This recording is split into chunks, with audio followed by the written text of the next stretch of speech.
Top Chrono, au cœur de l'événement, avec ARL, la radio du football. La première fois de l'après-midi, Christophe Gamero qui est en direct, puisqu'il y a 2 matchs de Coupe de France à vivre en direct aujourd'hui sur ARL. Les messieurs ici à Granville, mais aussi les dames, les joueuses d'Arlac-Mérignac qui reçoivent les Bretonnes de Guingamp, avec, je crois, Christophe, un formidable défi à relever de division d'écart, mais j'imagine que tout Mérignac-Arlac est prêt à pousser les Arlacaises vers l'exploit, vers les 16e de finale. Bonjour Christophe. Oui, bonjour Christophe. Ouais. Alors j'ai vu que évidemment il y avait un penalty qui était loupé à l'instant du côté de la Normandie. Pour l'instant ici le match n'a pas commencé. D'abord première chose, il se joue sur le terrain en herbe du stade Cruchon. Ce terrain qui est absolument impeccable, qui n'a pas souffert des intempéries, et je vais être obligé de faire sans casque, parce que malheureusement il y a un écho extraordinaire, donc si tu me parles Christophe, malheureusement je ne vais pas t'entendre, ça va être la difficulté majeure. Le public derrière, il est là et bien là. Nous avons face à face 2 équipes, c'est vrai que tout au poste. Il y a une équipe semi-professionnelle, l'équipe de Guingamp, qui est, c'est vrai, relégable, mais qui quand même, c'est le moins qu'on puisse dire, fait peur, avec notamment 12 internationales. En sens, vous avez Faustine Robert et vous avez Léa Le Garec. Et en face, nous avons l'équipe d'Arlac qui est complètement amatrice, bien sûr. Une équipe composée de joueurs du cru, renforcée par 2 ex-girondines, puisque nous avons, entre autres, sur le terrain, Anaïs Fegard, qui jouait au Girondins de Bordeaux l'an dernier, et surtout Sabrina Barbe, avec son numéro 9. Une équipe qui, on le sait, se balade dans son championnat de Régional 1, je vous le disais lors de la présentation vendredi, et une équipe qui va avoir affaire à forte partie, qui n'a jamais éliminé une équipe de D1, alors excepté dans la formule d'avant la Coupe de France. Cette formule a véritablement commencé en 2011. Eh bien, il y avait eu effectivement une élimination de l'équipe de Quimper en 2004, et le challenge à relever est extrêmement fort pour l'équipe arlacaise, sortir une équipe de D1 professionnelle ou semi-professionnelle, puisque nous avons 50% de l'effectif qui est sous contrat.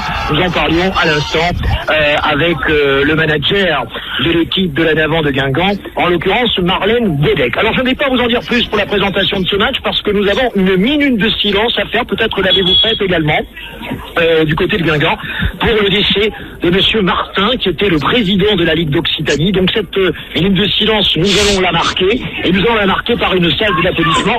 Et j'aimerais que nous courions dans la tribune d'Arlac. Qu'est-ce qu'elles sont là, les supportrices d'Arlac? Elles sont là, vous les entendez, elles vont pousser le club.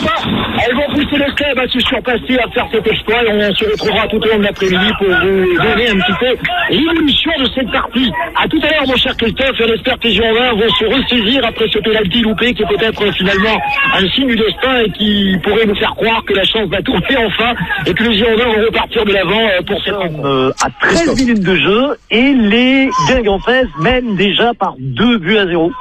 2 buts qui ont été inscrits pratiquement coup sur coup par la numéro 7 internationale Faustine Robert, qui du pied gauche a trompé facilement Audrey Souletis, et 3 minutes plus tard, une tête de la numéro 10, Marine Pervier.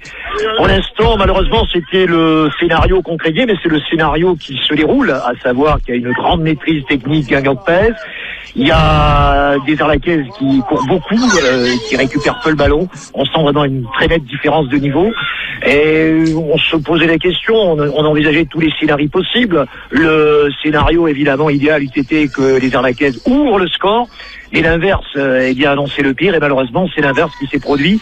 J'ai presque envie de dire que ce match me rappelle un petit peu celui entre Arlac et Tarbes, que j'avais eu le plaisir de vous commenter il y a 2 mois, où les Arlacais avaient pris un but quasiment d'entrée de jeu, ce qui avait quasiment cédé le sort de la rencontre. Et là, on est dans un scénario idéal pour les Guingampaises, qui ont bien sûr cette supériorité technique et physique, et qui en plus ont l'avantage de 2 buts au score. Et bon, écoutez, le scénario du match, on va le voir par la suite. Il y a beaucoup de monde, il y a une chose que je voulais vous dire, un public important qui prouve bien l'engouement du football féminin.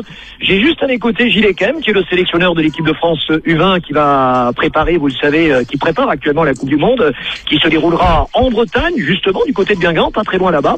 Ce sera au mois d'août 2018. Et nous avons également Alexandre Gougnard qui est là, qui est le président de la Ligue non pas de la Ligue, j'allais dire du comité. C'est pas le président non plus du comité de Gironde, c'est le président du district de Gironde. Voilà, je cherchais l'appellation exacte.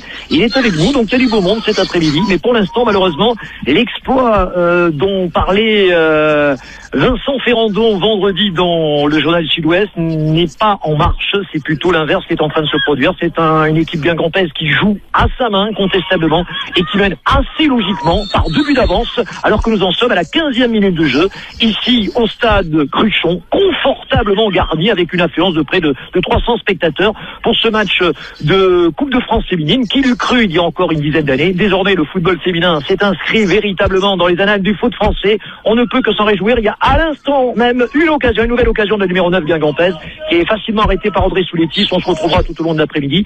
2 buts d'avance, donc au bout de 16 minutes de jeu. Les carottes ne sont pas encore cuites, mais elles sont déjà quand même bien consommées pour les Arlacaises apparemment. Et un petit tour de la Coupe de France féminine? Allez, on peut, si vous avez des résultats, pourquoi pas, allons-y. Les Girondins, section féminine 0-0. Oui. Et il y a Christophe Gamero qui nous attend.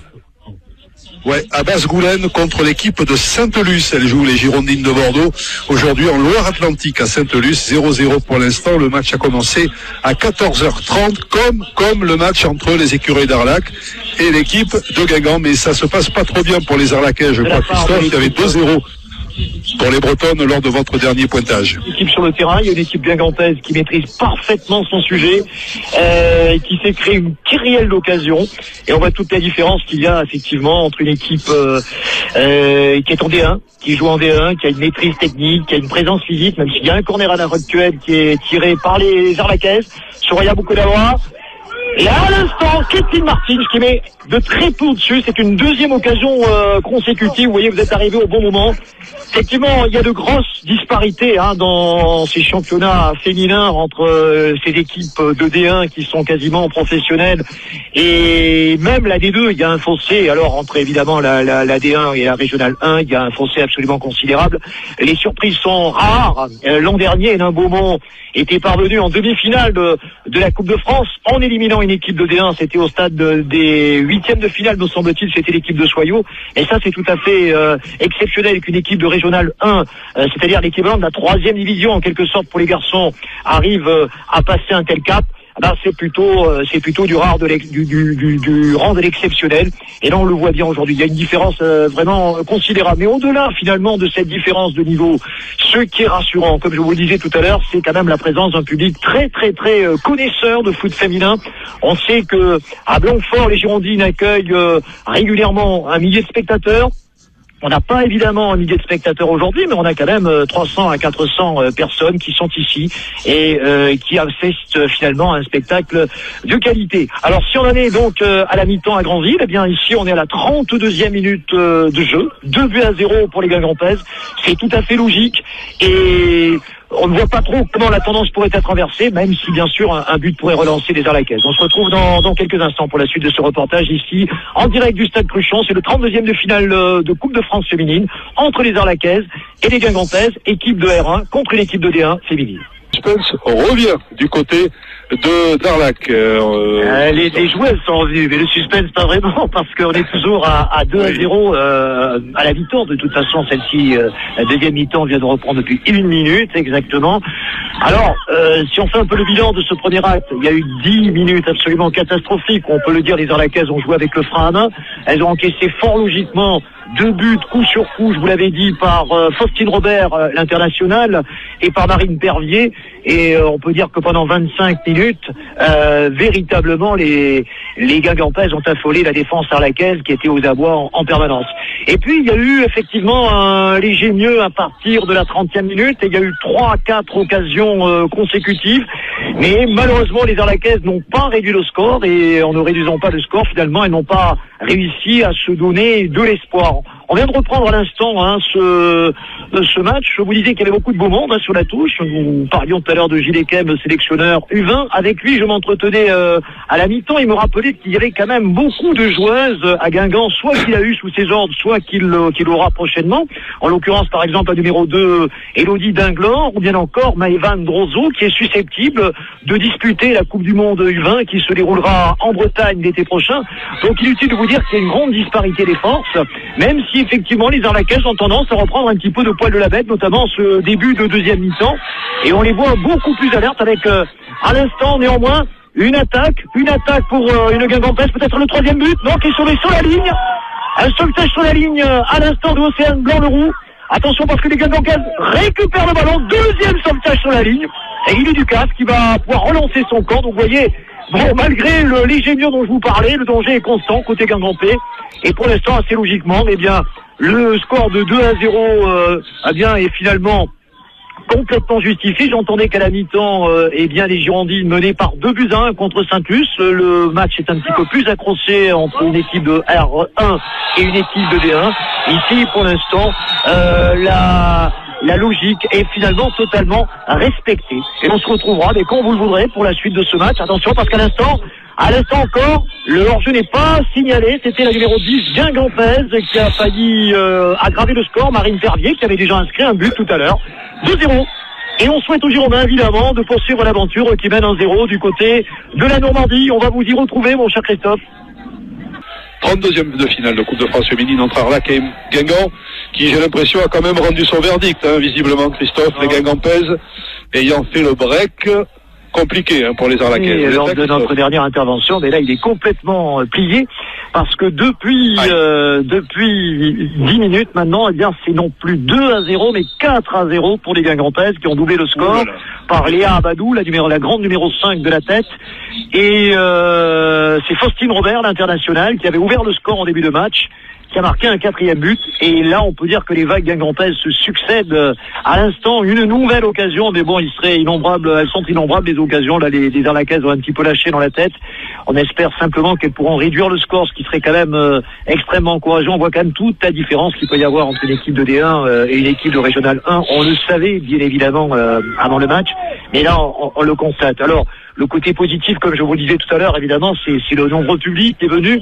Je rappelle que Brigitte Henriquez, qui est vice-présidente de la Fédération française de football, avait, lorsque elle est arrivée à ce stade en 2011, comme mission de doubler le nombre de licenciés. Aujourd'hui, lorsqu'elle a pris la vice-présidence, il y avait 50 000 licenciés. Aujourd'hui, il y en a 170 000, ce qui prouve bien l'engouement du football féminin.